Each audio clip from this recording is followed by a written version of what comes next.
Quiero expresar mi gratitud al Señor por darme la oportunidad de estar aquí. Expresarle también la gratitud al pastor Andrés porque se arriesgó, asumió un riesgo, así que espero no defraudarlos. Y los aplausos lo ponen a uno nervioso.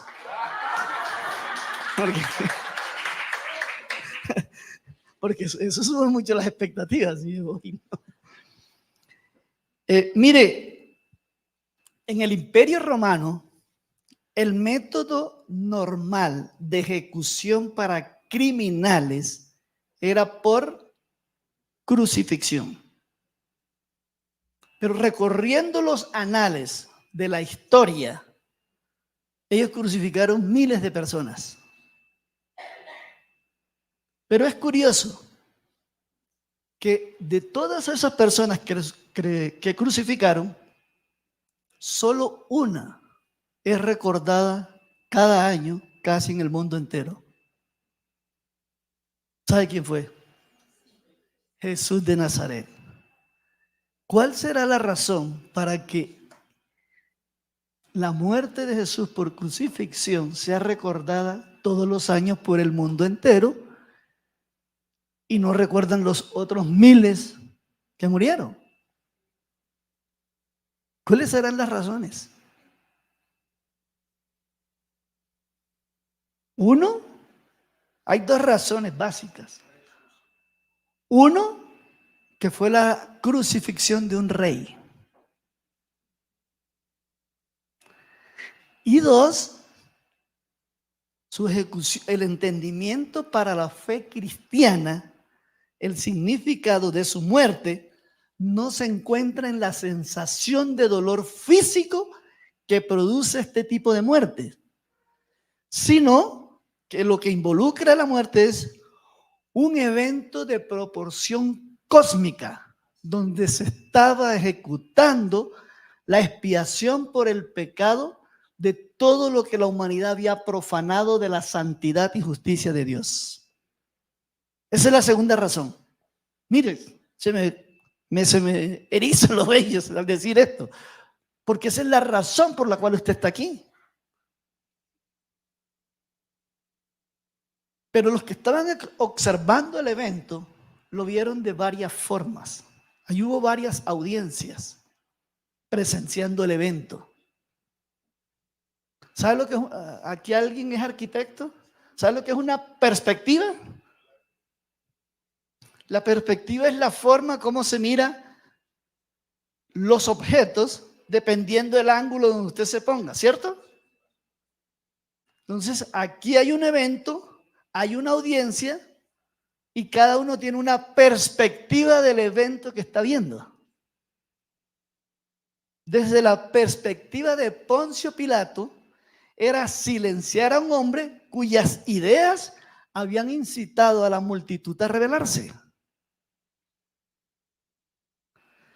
Desde la perspectiva de las autoridades de la nación judía, era una cuestión de conveniencia que este hombre fuese crucificado para evitar que se alterara la multitud y el Imperio Romano tomara represiones o represalias contra la comunidad judía.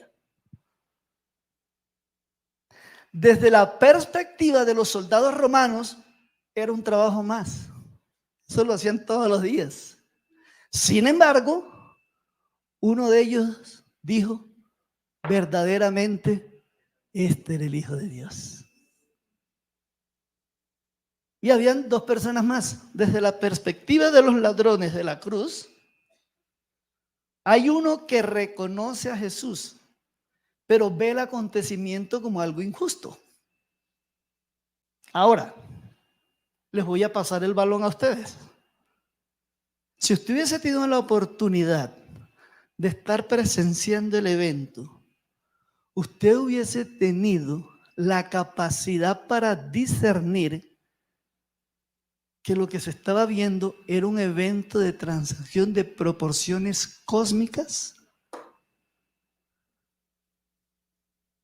No creo. Tranquilo, yo tampoco. Así que necesitamos recurrir y apoyarnos a los escritos del Nuevo y el Antiguo Testamento para ahora sí poder discernir el evento. Así que abra su Biblia o préndala. Lo único es que la abre la Biblia, abre la mente y abre el corazón. Porque de pronto abre el libro y no abre las otras dos. Ahí no pasa nada. Se le queda en mera información que usted leyó y... Vamos a leer aquí unos versos. Vamos a leer el verso 37 del capítulo 27 del libro de Mateo. Como yo soy viejito, así que yo uso es la Reina Valera. Los modernos, como el pastor Cristian, él lee la NTV, la Nueva Traducción Viviente, que por cierto es un lenguaje actual y se la recomiendo. Porque ya nadie habla así. A vosotros parecéis que tenéis la vida eterna.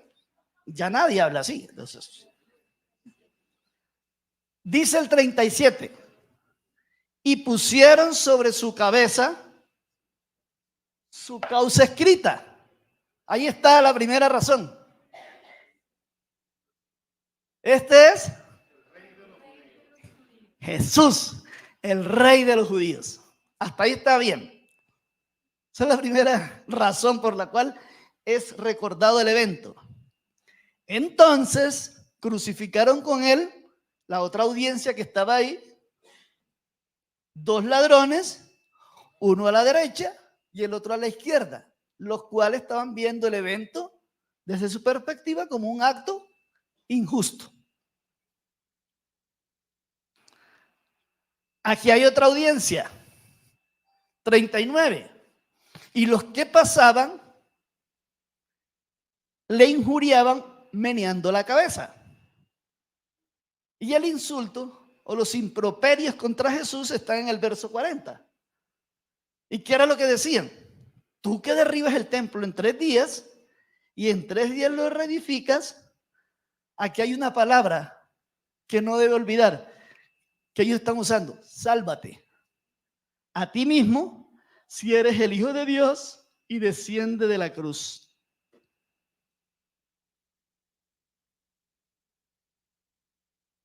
Siguiente audiencia, 41. De esta manera también los principales, ahora viene la audiencia religiosa. Primero, los anteriores no eran religiosos, los ladrones de la cruz menos. Los que estaban ejecutando el acto, los soldados romanos, les pagaban para eso. Pero ahora vienen los religiosos. Y aquí habían 3 grupos. De esta manera también los principales escarneciéndole. Con los que escribían. Y dice el 42. A otros, y vuelve la palabra, salvó. ¿De cuál salvación estaban hablando ellos? De la física. A otros salvó, a sí mismo no se puede salvar. Si es el Rey de Israel, desciende ahora de la cruz y creemos en él. Querían una señal. Menos mal que el Señor no era yo, ni usted.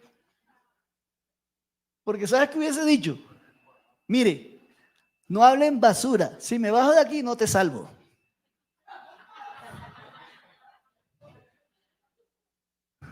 O lo hubiese dicho, ¿se acuerda cuando con Poncio Pilato? Jesús le hubiese dicho: mira, Poncio Pilato, puedes hacerme lo que quieras, que en 3 días hablamos, ¿oíste? No lo hizo.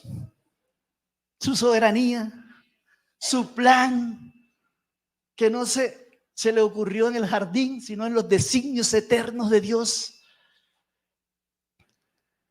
Dígame una cosa, ¿cuál es la paradoja que usted encuentra ahí? En esos 4 versículos que hemos leído. Allá hay una paradoja de grandes proporciones que está entre líneas. Mira el texto.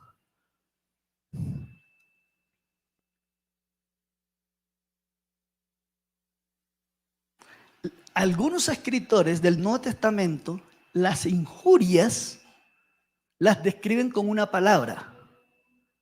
Los improperios contra Jesús, la describen con una palabra. ¿Sí saben cuál es? Bla. Y cuando se dice que es una blasfemia, es un improperio refiriéndose a quién. No a un ser humano, sino a Dios. ¿Sí ve la paradoja? Para insultarlo era Dios. O sea, están reconociendo que era Dios. Pero para aceptarlo, era un hombre, un impostor. Esa es la paradoja que hay ahí en el texto. ¿Sí la vio? Ok. En el verso 45, mire lo que dice. En el 44 dice que lo mismo le injuriaban también los ladrones que estaban crucificados. Y en el 45 hay algo rarísimo. Desde la hora sexta hubo tinieblas sobre toda la tierra hasta la hora novena. Pare ahí. Nos vamos a quedar ahí en ese verso. Y ahora ya vimos la perspectiva de Poncio Pilato, que era silenciar a una persona para que no incitara a la multitud a rebelarse. La perspectiva de los religiosos, de las autoridades religiosas de Israel, era un acto de conveniencia para que Jesús fuese crucificado, para que los romanos no tomaran represalia contra la comunidad judía. Para los soldados romanos era un trabajo más. Para los ladrones de la cruz era un acto injusto. Vamos a ver la quinta perspectiva desde una persona que pudo ver el evento, que fue testigo de la resurrección, que fue testigo de la ascensión de Cristo y que murió por la causa. Y es Pedro. Así que póngale ahí una señal a la Biblia y vamos a pasar a un verso en 1 de Pedro 3:18.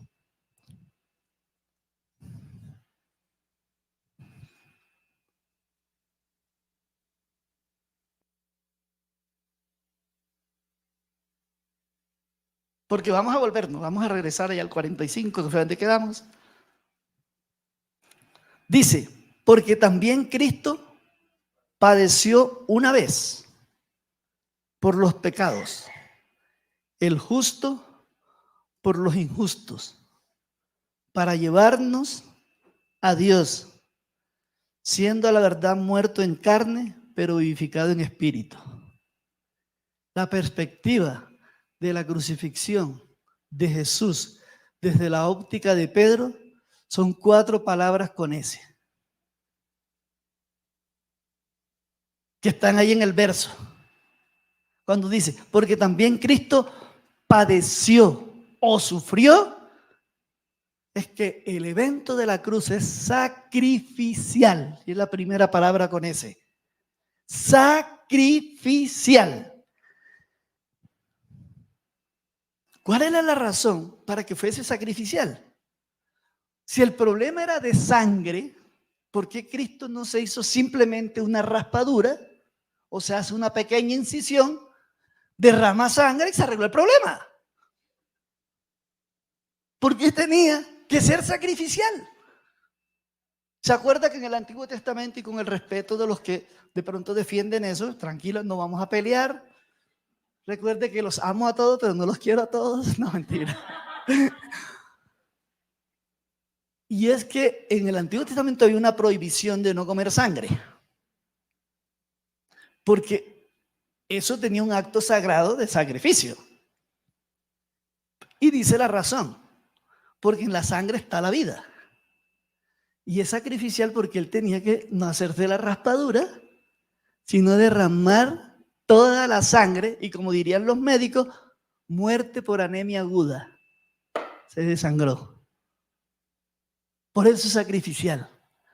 Porque el Cordero del Antiguo Testamento Como dicen que en Puerto Rico, eso le daban un tajo en el pescuezo y derramaban toda la sangre sobre el propiciatorio, que era la cajita de 50 centímetros que estaba en el lugar santísimo. La tapita de la caja era el propiciatorio y el acto de derramar sangre se llamaba la propiciación, y eso daba como resultado que los pecados quedaban expiados por un año. Pero pasado el año tenía que declarar renta otra vez, porque la amnistía duraba un año. Pero como eso era promesa de lo que iba a pasar en el Nuevo Testamento, cuando Juan el Bautista se encuentra con Jesús, él dice, este es que lo quita, no que lo cubre. Allá lo cubría un año. Aquí por eso era que era sacrificial. Y tenía que ser una expiación satisfactoria, porque el padecimiento de la cruz tenía que equivaler a muerte. La segunda frase en la perspectiva de Pedro, entonces, también Cristo padeció. Aquí tenemos la primera perspectiva de la cruz, que era sacrificial. Dice, una sola vez por los pecados. Y aquí tenemos la segunda S, suficiente. No tiene que repetirse. Por favor, no pague mandas, no pague indulgencia, no sirve. No vaya a caminar Monserrate de rodilla porque se le van a dañar. Y de paso no sirve. Una sola vez. No repita. Si usted repite, usted ofende al Señor en buena intención. Porque lo que está diciendo con la acción suya dice, la cruz no es suficiente. Le falta el centavo. No le falta nada. Completa. Él lo dijo, tetelestai, consumado es, punto. No tiene que repetirse, porque el pecado, el acto de la crucifixión exigía el pago total, porque realmente lo que el hombre hace es que él profana lo sagrado con el pecado. Tenemos un problema en el pueblo cristiano, y es que la salvación es por gracia o es por fe. Perdón, ¿es por gracia o por obras? Pero muchos la viven por obras. Necesito agregarle mi conducta. No, señor. Su conducta es reflejo de su condición. Porque si usted le agrega su conducta, usted no va a empatar ese partido nunca. Es una sola vez. Es suficiente. ¿Sabes por qué? Suficiente. Porque es que el perdón es atemporal. No es temporal. Es por siempre. ¿Se acuerda el texto donde dice, y nunca más me acordaré de tus pecados y transgresiones? ¿Será que al Señor se le olvidó? ¿Se le borró ese pedacito en la neurona? Lo que está diciendo es que el perdón es eterno. Es eterno. Usted vive y yo vivimos en la temporalidad, que el pasado es un recuerdo, el presente es una realidad y el futuro una expectativa. Pero el Señor se mueve en la línea del tiempo en un eterno presente. Así que, es más, el Señor murió por usted antes que usted naciera. Solamente que en una época de la historia, usted aceptó lo que el Señor ya había hecho. Para usted ese evento fue presente y ahora continúa hacia el futuro, pero no le va a cambiar su estado hasta que llegue a la glorificación, porque la salvación no es el fin, es el medio. El fin es la glorificación. Y son glorificados los que son salvos. Cuando la imagen del Señor sea perfeccionada de nuevo en el ser humano. Ahorita está siendo restaurada. Porque recuerde que a usted en los discipulados le dicen, es que te tienes que convertir a la imagen de Cristo. ¿Sí recuerda? Y la Biblia dice eso. ¿Y a usted no se le ha ocurrido una pregunta? Decir, si yo tengo que ser restaurado a la imagen de Cristo, y Cristo es Dios, si yo soy portador de la imagen de Dios, ¿para qué tengo que ser conformado a la imagen de Cristo si yo soy portador de la imagen de Dios? ¿Ha hecho esa pregunta? Espero que su maestro y discipulado se lo pueda responder. Se tiene que conformar porque ese es, recuerde, como somos profanadores de lo sagrado, la imagen está siendo restaurada. Entonces el Espíritu Santo esculpe en su vida la imagen de Cristo hasta que lleguemos al estado de glorificación donde la imagen es perfeccionada. Ahorita siendo restaurada. Muy bien. Dice el versículo, sigue diciendo aquí el texto de Pedro. Dice, entonces, ¿cuál fue la primera S? Sacrificial. La segunda, una sola vez. Y dice la tercera, el justo por los injustos. Sustituta. Es curioso que los culpables crucifican al inocente. Y debería ser al revés, porque él era el justo.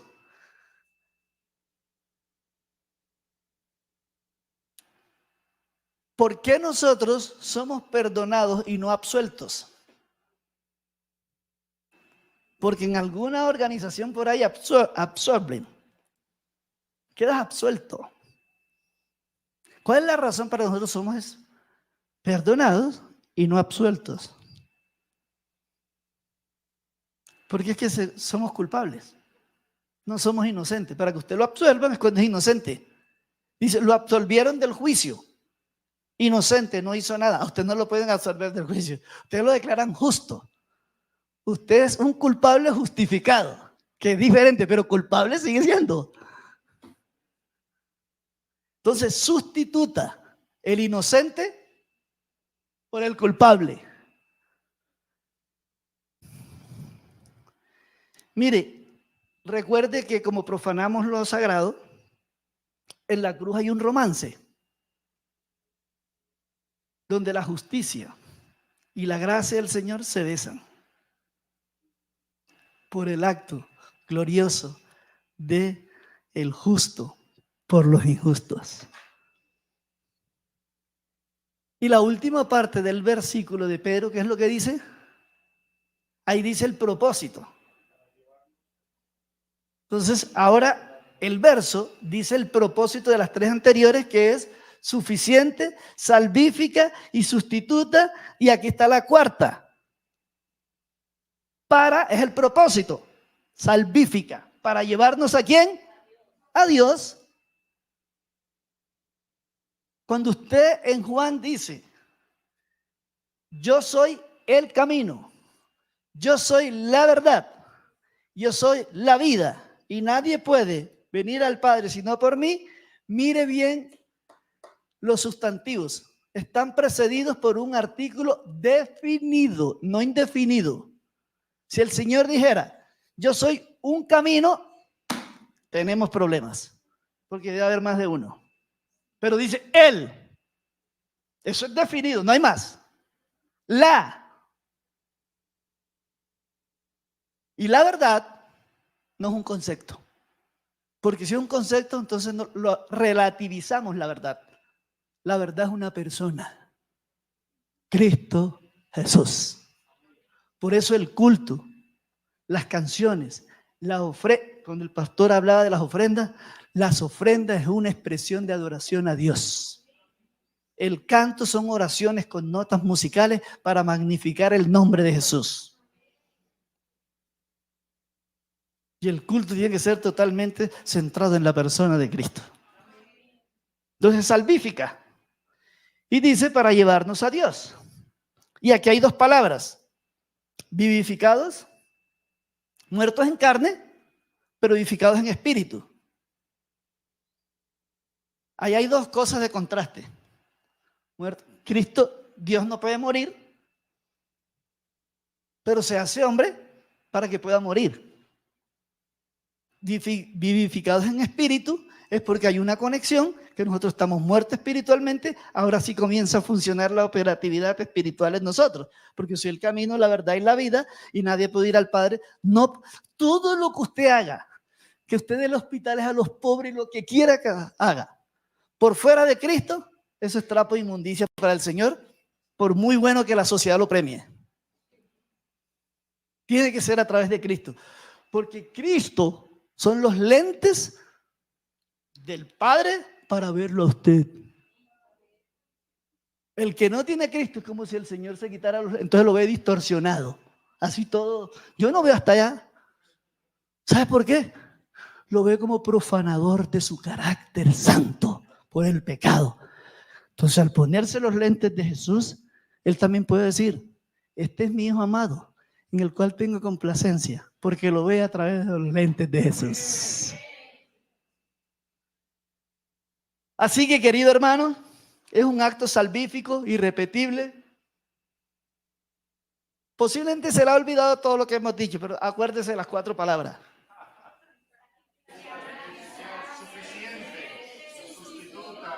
Y salvífica. Así que, querido hermano, Jesús asumió voluntariamente la transferencia del pecado colectivo, y en el momento que eso estaba ocurriendo, mire, ahora sí, regrese al 45.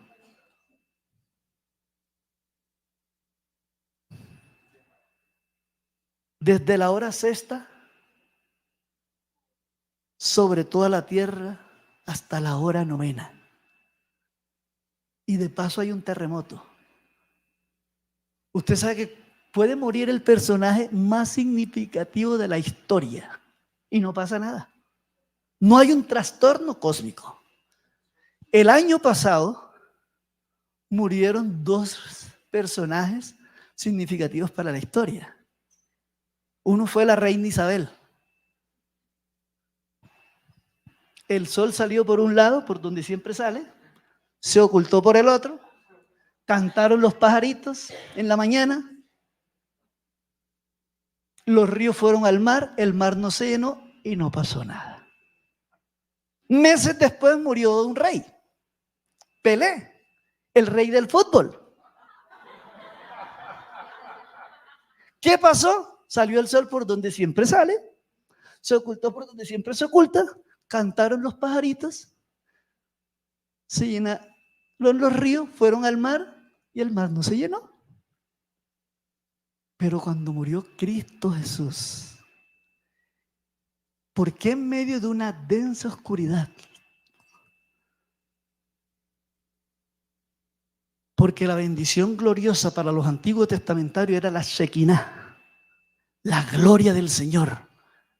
Y en esos momentos el Señor la apagó. Apagó los reflectores del planeta Tierra. Y Jesús no se retorcía en la cruz por el dolor de los clavos, la espina y la lanza, sino porque estaba experimentando el castigo del infierno. Y de paso, de lo más profundo de su corazón, sale un lamento y experimenta el abandono de su Padre. Pero muere en medio de la oscuridad para que usted viva en luz. Se hace maldito en la cruz porque desde la perspectiva paulina, que él explica la crucifixión no en términos romanos, sino judíos, maldito todo el que muere. Se hace maldito para que usted fuera bendito. Y experimenta el abandono del Padre para usted reconciliarse con el Padre. Porque la repetición del nombre, Padre, Padre, Padre, en tus manos encomiendo mi espíritu, eso no es de enemistad. El Padre no es su enemigo.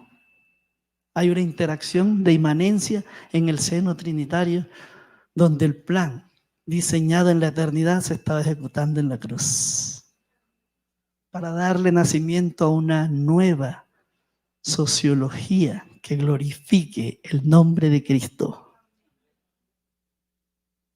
Lo más ofensivo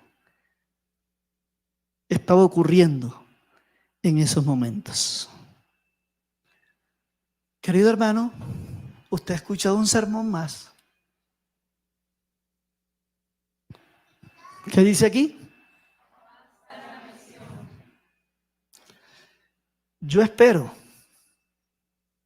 que usted no sea un cristiano ni de etiqueta ni de exhibición, sino un cristiano o un discípulo de Cristo de transformación y multiplicación.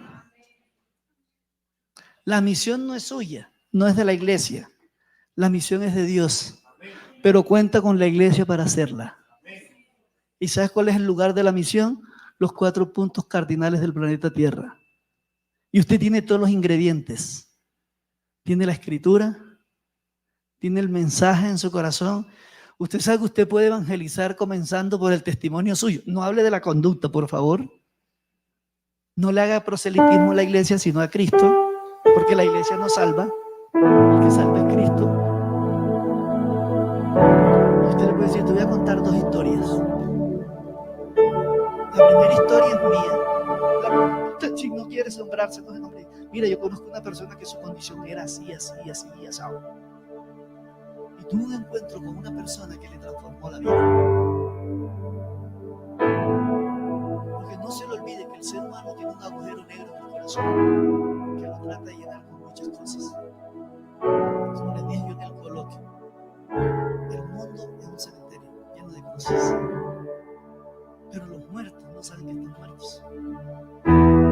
Los únicos que le pueden decir a los muertos que están muertos, ¿quiénes son? ¿Los qué? ¿Y quiénes son los vivos? Claro, porque tú estás reconciliado con Dios. Si muerte es separación, vida es reconciliación. Un candado cerrado, ¿para qué sirve? Si usted encuentra en la calle un candado cerrado sin llave, ¿para qué sirve? ¡Bótelo! El candado tiene utilidad si se abre. ¡Abra la boca! Exprésele a la persona primero que tiene el agujero negro, que es un muerto viviente, pero que tiene la esperanza, no para vivir debajo del sol, porque aquí es transitorio, sino más allá del sol. Así que, querido hermano, la misión es de Dios. Él cuenta con la iglesia para hacer la misión, que es usted. Y el lugar de la misión son los 4 puntos cardinales de la tierra. Si usted pierde esa visión, bienvenido a la misa evangélica.